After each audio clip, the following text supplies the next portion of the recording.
Está en nuestros estudios Gustavo López, siempre es un placer charlar con él, conversar, dialogar, reflexionar de esta Argentina. Estamos en el medio de una campaña electoral, queda muy poco tiempo para las PASO. Es vicepresidente del ENACOM, es presidente de Forja, es abogado, periodista, es docente. Y bueno, yo siempre digo, también es un amigo, porque cuando uno se conoce hace tantos años en este rol periodístico y se lleva tan bien porque pregunta y porque de verdad...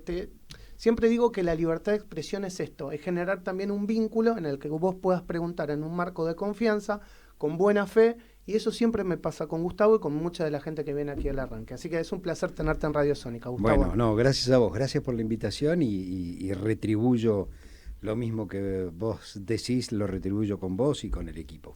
Bueno, Gustavo, estamos en campaña. Sí. Hay recorrida, vas a los medios, hablas con la gente. ¿Qué estás viendo vos? Porque digamos los diferentes partidos que hablo, todos me dicen algo distinto. Entonces me gustaría, profundizar esto de lo que vos sentís en la calle. A ver, sincericidio entonces voy a practicar. Lo que siento en la calle es que hay una decepción generalizada con la política y eso me preocupa mucho. Me preocupa mucho porque... Vos dijiste, soy abogado, periodista, docente, pero lo primero que hice en mi vida, además, fue militar en política. Exacto. A los 16 años arranqué la pasión por la política y me dura 50 años después prácticamente en el mismo lugar. Entonces, que haya decepción por la política o que la política haya decepcionado a la sociedad, eso a mí me preocupa y mucho. Cuando en 1983... desafiábamos a la dictadura para llegar a la democracia, siempre la duda es cuánto va a durar esta democracia. Entonces el lema de Alfonsín era por 100 años de democracia, porque en realidad es, ¿cuánto lo podemos estirar esto? Y 40 años más tarde uno dice, no hemos satisfecho todas las necesidades.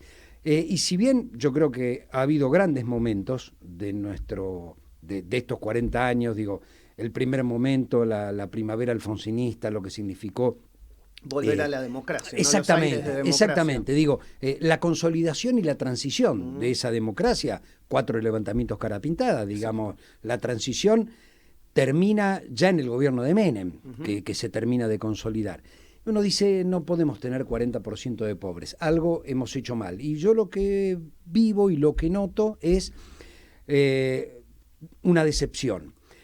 Y hoy a la mañana lo explicaba con una periodista colega y yo le decía, yo creo en nuestro espacio, creo en Unión por la Patria, estoy de este lado, nosotros apoyamos a Massa Rossi y creemos que del otro lado es más de lo mismo. Ahora, nuestro trabajo es convencer que desde este lugar que hemos decepcionado o que hemos decepcionado en parte, se puede producir el proceso de transformación que requiere que el orden sea el trabajo y no la represión, que haya redistribución del ingreso, redistribución de la riqueza, y me parece que, tenemos... Qué bueno esto que vos estás diciendo, porque de alguna manera ustedes están intentando hacer una autocrítica. ¿Ves que del otro lado esa autocrítica existe? No veo que exista. No se hacen cargo ni siquiera del préstamo con el Fondo Monetario Internacional. Hoy tuiteó Vidal tratando de endilgar al peronismo en general la mayor cantidad de acuerdos con el fondo en la historia del país. Mirá, el problema que tenemos ahora es este acuerdo con el fondo, porque hasta el 2018 no había, de entre el 2005 y el 2018, el fondo no rigió los destinos de la economía de la Argentina y cada vez que recurrimos al fondo nos fue mal. Y ellos endeudaron al país en 150.000 millones de dólares, de los cuales 45.000 son con el Fondo Monetario. Cero autocrítica. Y de hecho, yo creo que parte de la decepción es, si nosotros tenemos 115% de inflación, la lógica más elemental es, la oposición debería estar con 50 puntos. ¿Y por qué no está con 50 puntos? Porque gobernó hace 4 años y nos fue muy mal. Se perdieron puestos de trabajo, se achicó el país, se perdieron 22.000 empresas, digo, casi 300.000 empleos en 2 años. Y esa decepción que vos ves, nosotros lo hemos comentado en estos días, tal vez es el ausentismo que hubo en Rosario, sí, en Córdoba también, en toda la provincia de Santa Fe, y que se va viendo elecciones tras elecciones, ¿no?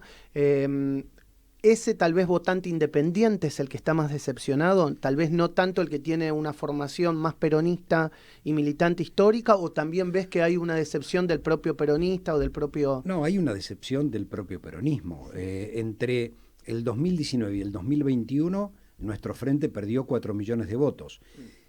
Y Juntos por el Cambio perdió 100.000. Digo, no es que esos 4 millones fueron a otro lado, no fueron a ningún lado. Entonces, yo sigo creyendo, y por convicción, que el bipartidismo terminó con la crisis del 2001 y el bifrentismo todavía está vigente. Okay.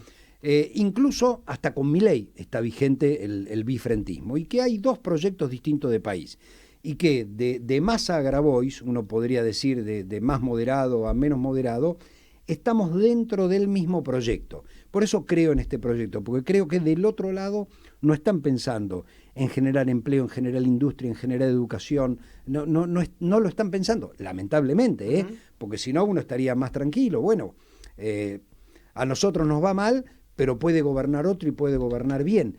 La verdad que el discurso neoliberal se ha corrido hacia los márgenes de la democracia prácticamente, y eso me preocupa mucho. Te voy a meter un tema que conoces porque estás en el ENACOM y obviamente hace mucho tiempo que hablamos de libertad de expresión. ¿Cómo lo ves en estos años?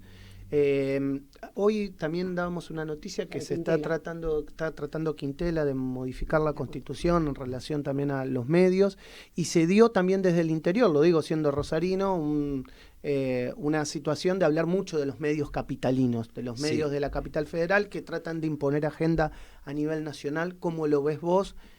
Yo te digo, yo hago un esfuerzo todo el tiempo desde acá, desde mi programa de Radio Sónica, de hablar de noticias federales y tratar no centralizar. Muchas veces se te escapa y a veces lo haces inconscientemente.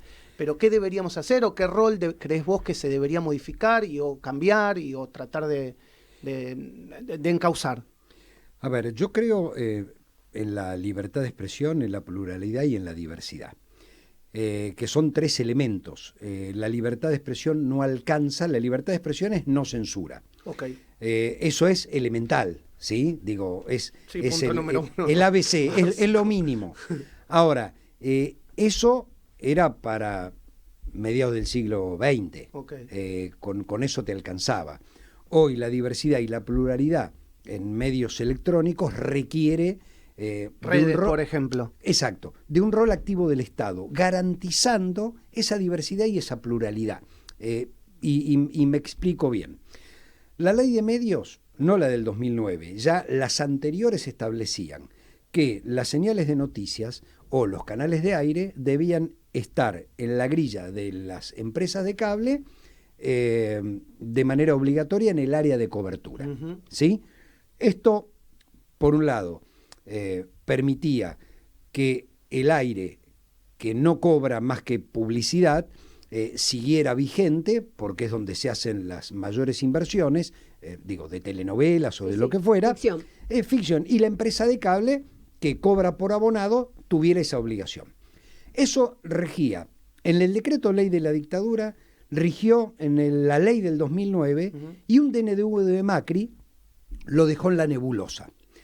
Para el ENACOM, incluso para el ENACOM macrista, eso siguió siendo obligatorio. Ahora, cada vez que nosotros queremos poner una señal de noticias en los cables, alguno de los cables, en general Clarín, va a la justicia y consigue una medida cautelar. Eso atenta contra la diversidad y contra la pluralidad. Sí, y la libertad de expresión. Exactamente, porque es lo que se complementa, ¿de qué me sirve tener 200 cables en todo el país si solo van a transmitir 3 canales que son los que manejan los dueños de esos 200 cables? Claro. Interesante. ¿Y cómo ves vos, digamos, la eventualidad de un gobierno de la oposición respecto a el ENACOM? Si vos me preguntás a mí, vos sabés quién puede llegar a manejar los medios. Estás hablando de Lombardi, estás hablando de Silvana Giudice. ¿Qué pensás? Bueno, con muchísima preocupación. Yo creo, mira, nosotros tomamos el ENACOM, que fue la fusión de dos organismos con 700 despidos. Y básicamente los despidos tenían que ver con la regulación de medios. Digo, todo aquello que había que regular lo sacaron. Y sacaron el cable, para hacerle un favor a Clarín, y dejaron un desbarajuste jurídico. Yo intenté, y la verdad que no he conseguido los consensos dentro del gobierno para reponer muchas de las cosas. De hecho, los meses que fui diputado presenté 3 proyectos exactamente para lo mismo, para reponer el desaguisado que... No era volver todo atrás, porque ya era imposible volver todo atrás, porque la tecnología había avanzado tanto que hay que empezar a hablar de las plataformas. Y sobre todo, las plataformas de streaming... las grandes plataformas. Sí, las grandes plataformas. A ver, ¿por qué el cable o los canales de aire tienen que pagar el 5% de gravamen y esa plata va a la producción de contenidos, esto es al Instituto del Cine, al teatro, y Netflix, Amazon, no pagan nada? Bueno, necesitas una ley, no lo puedes hacer por decreto. Ahora, Europa ya lo resolvió. Sí, claro. Digo, lo resolvió, pagan, y no hay ningún escándalo. Digo, lo que hay que hacer es seguir legislando. ¿Cómo lo veo yo? Lo veo con preocupación. Porque... Bueno, este es el problema que tiene Argentores. Exactamente, es el problema. Y tiene Sagay. Exactamente. Entonces, ¿qué es lo que yo veo? Ellos le tienen miedo a la libertad de expresión, porque le tienen miedo a la diversidad. Ellos piensan la libertad de expresión como en el siglo XIX o como mediados del siglo XX. No es solo, obviamente, lo más elemental, que no puede haber censura previa, sino que tenés que generar instrumentos para el acceso a los medios de diversos sectores. La pluralidad tiene que ver con que una empresa privada tenga un medio, pero un sindicato tenga un medio, una ONG tenga un medio, porque el discurso va a ser distinto. Claro. Digo, el Estado no se mete en los contenidos, no le dice qué decir. ¿Qué ahora, tenés que poner al aire? Si vos tenés 5 que piensan un distinto, abanico de distintas opciones. Es eso lo que estamos procurando. Ellos, la verdad que estamos muy lejos. En algún momento charlamos de cosas positivas y me gustaría decirlo, porque a veces pasa, digamos, pasa, y no tiene que pasar. Recuperamos el espacio radioeléctrico, ¿no? Y recuperamos también nuestra banda orbital, que eso es un problema que teníamos y lo recuperamos en estos 4 años. Lo recuperamos, se está construyendo el ARSAT 3, que no se llama ARSAT 3, pero su nombre me resulta siempre dificultoso, pero lo estamos haciendo y eso va a poder dar internet a 1 millón de personas, porque el 1 y el 2 dan radio y televisión, no dan internet, el 3 va a dar internet. Nosotros hemos invertido desde el ENACOM unos 25.000 millones de pesos del fondo que tenemos para extensión de redes, el Fondo del Servicio Universal, y en este momento estamos trabajando en 1.200 barrios, 1.211 barrios populares, sobre un total de 5.000 que hay aproximadamente del RENAVAP, llevando fibra óptica. Entonces digo, esas son las cosas que se ha avanzado. ¿Cuál es la diferencia con el macrismo? Nosotros hemos usado del fondo cerca de 25.000 millones, ellos en 4 años han usado 600 millones. Es decir, para ellos no era una política, para nosotros sí, pymes, cooperativas. Entonces, como creemos que Internet es un derecho humano básico, hay que avanzar sobre eso. Ahora vamos a licitar seguramente en un par de semanas el 5G, vamos a probar todo lo que sea necesario para todavía no sabemos empresa, no sabemos quién se va a hacer cargo, nada de eso. Se puede presentar cualquier empresa. Eso es un problema desde tu visión geopolítica. ¿Es geopolítico China, Estados Unidos, como de Huawei? ¿Viste? Mira, nosotros vamos a avanzar con la neutralidad. ¿Qué significa la neutralidad? No limitamos ninguna tecnología. Cada empresa, digamos, lo que licitamos es el espectro. Si las 3 operadoras vienen, o viene una cuarta o una quinta, ellos compran los 100 megas disponibles para cada empresa del espectro y después cada uno de ellos decide qué tecnología usa. ¿Cuál es la que va a usar? Exactamente. ¿Y esto se puede terminar antes de diciembre? ¿Se va a hacer antes de diciembre o va a quedar para el próximo gobierno? No, se termina antes de diciembre, Yo creo que en agosto se está haciendo la licitación. Bueno, expectativas para la PASO. A ver, creo que hay 2 modelos en danza. Yo lamento que los sectores liberales o neoliberales no tengan un proyecto de país como fue el liberalismo del siglo XIX. Yo siempre digo, los liberales del siglo XIX sancionaron la ley de educación, la ley del registro civil, crearon escuelas, crearon hospitales, crearon ferrocarriles. Después no redistribuían la riqueza. Digo, vino el radicalismo, después vino el peronismo. Pero las obras quedaron. Pero había un proyecto de país. Claro. Digo, y yo no veo que tengan un proyecto de país que se sostenga. Digo, si vos no fabricas nada, si vos importás todo y encima no tenés $1 y vas a ir a buscar más plata al fondo, digo, y vas a hacer un ajuste, esto está muy mal. Entonces, creo que somos la única alternativa de nosotros mismos. Suena loco esto, pero es así. Creo que hay que ser claros con el programa. Tenemos la fórmula competitiva, que es Massa-Rossi, y me parece que la etapa que sigue, digo, nos tocaron todas, como decía Alberto, faltaba la invasión. La del agua, claro, faltaba la del agua. La invasión marciana. Claro, pero digo, y creo que tenemos un panorama mucho más alentador para el gobierno que viene. Con un condicionante, gane quien gane, y espero que seamos nosotros, hay que sentarse y negociar con el fondo porque la deuda es impagable, impagable, y habrá que patearla para 10, 15 años para que pueda ser pagable.